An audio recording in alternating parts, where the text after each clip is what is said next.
Welcome back to Buy or Buy. Today we're looking at the 2007 to 2009 Saturn Sky Red Line, Saturn's only sports car, a turbocharged two-seat convertible on GM's Kappa rear-drive platform, twin to the Pontiac Solstice GXP.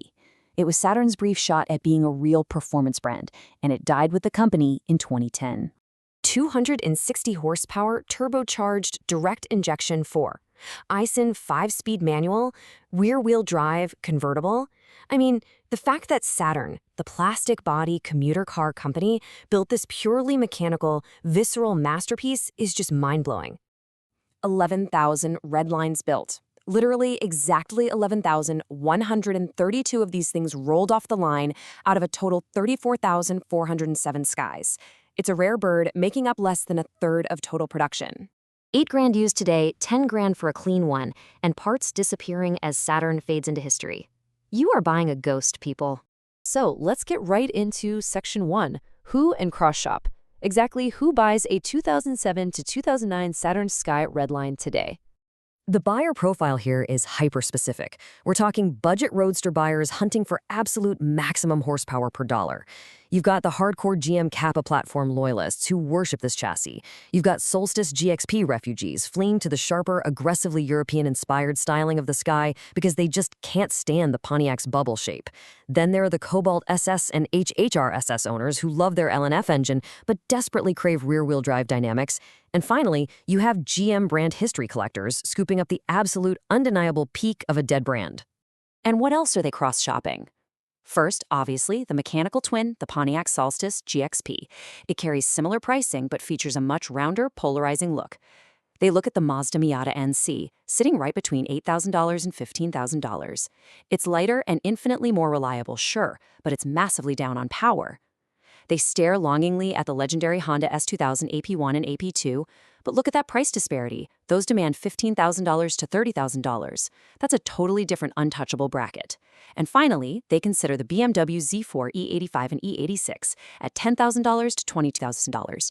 You're basically trading that raw American turbo punch for luxury and absolutely terrifying BMW maintenance bills. Bottom line, budget turbo Roadster. Section 2, the gems. Every reason it exists. Let's geek out on this powertrain because it is an absolute monster for the price. The 2.0-liter LNF turbocharged direct-injected Ecotec punches out 260 horsepower and 260 pound-feet of torque right from the factory. Now, what's crucial to understand here is that this exact unit is shared with the front-wheel drive Cobalt SS and HHR SS, but for the Sky, it was artificially torque-tuned down just to preserve the GM warranty. It's capable of so much more, backed by an infinite tuning aftermarket from companies like ZZP. And because this is the rear-wheel drive application, it gets a full aluminum intercooler and charge pipes. You shift it with the Aisin AR5 5-speed manual, a mechanical, incredibly robust gearbox heavily related to the legendary Toyota R154 found in the A70 Supra. It feels spectacular. Then you have the chassis dynamics.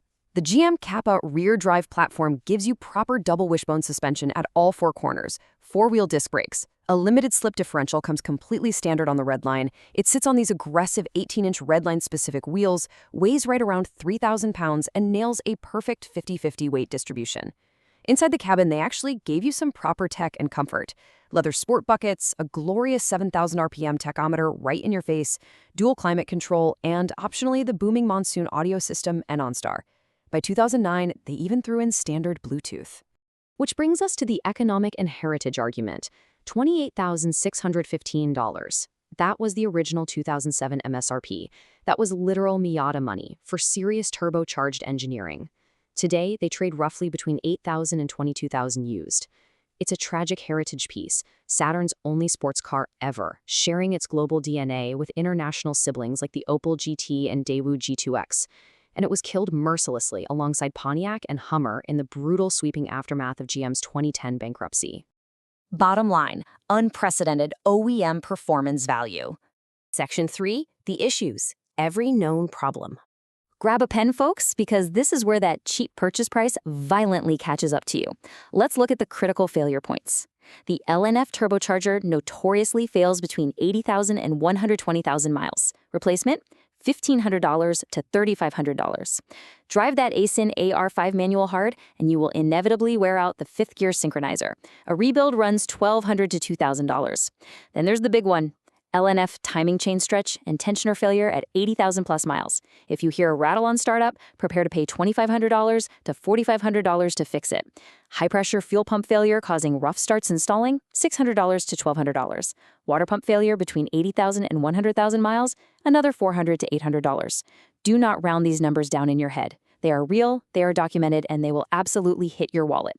Moving on to the moderate and minor issues. The LNF engine uses direct injection, which means carbon heavily builds up on the intake valves. You absolutely must do a walnut blast service, costing $400 to $800. If you have an automatic, the Aisin AF40 shift solenoids fail, running $600 to $1,200. The convertible top motors fail for $400 to $900. And let's brilliantly illustrate a massive packaging flaw. When you manually stow that top, your trunk space drops to a famously tiny 1.4 cubic feet. You cannot fit a backpack in there. It is comically small. Furthermore, you have to watch for front control arm bushing wear at $400 to $800 and HVAC blower motor resistor failures at $150 to $300. Those 18-inch wheels, absolute magnets for curb rash, which is another $150 to $300 to fix. Expect classic Saturn aeroplastic squeaks, pillar trim warping in the heat, monsoon audio speaker failures running $150 to $400, and a taillight gasket water intrusion that actually prompted a technical service bulletin.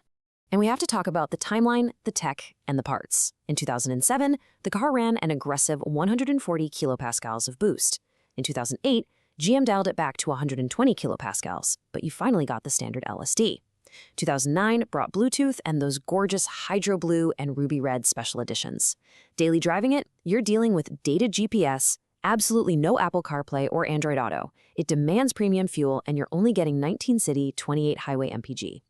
And then, in 2010, the Saturn brand was killed. That discontinuation means there is no Saturn dealer network. Sure, Chevrolet dealers handle the warranty support, but Saturn-specific trim, like the front fascia, headlights, taillights, and unique fenders, are practically extinct. You can't just cross-reference them with the Solstice or Opel GT supply chains easily. Bottom line, high maintenance, vanishing parts. Verdict. Maybe. Listen to me on this. The 2007 to 2009 Saturn Sky Red Line is the absolute cheapest turbocharged rear-wheel drive direct injection convertible you can buy from a major OEM. It has a mechanical Aisin 5-speed, a factory LSD, and perfect 50-50 weight distribution. But the LNF turbo, the timing chain, and the high-pressure fuel pump are absolutely guaranteed service items, and Saturn dying in 2010 makes body parts an escalating nightmare, increasingly dependent on Solstice GXP leftovers. So here is the ultimate rule. Buy a meticulously documented 2009. Look for that boost-reduced LNF, fresh turbo service, fresh timing chain service, the LSD intact, and maybe a clean ZZP tune option for reliable power. If you can find a rare Carbon Flash 2008 or a Hydro Blue or Ruby Red 2009 special edition at the right price, buy it instantly for the collector upside. But say bye to every single 2007 with documented hard use. Say bye to any car with absolutely no service history on the turbo or timing chain. Run away, say bye to any examples showing top mechanism damage. Bottom line, a brilliant, flawed, fading collector piece. Are you willing to hunt for disappearing parts to own Saturn's only turbocharged rear-drive masterpiece? It's a question you absolutely have to answer before you write the check. Thanks for joining me on this explainer. We'll see you next time.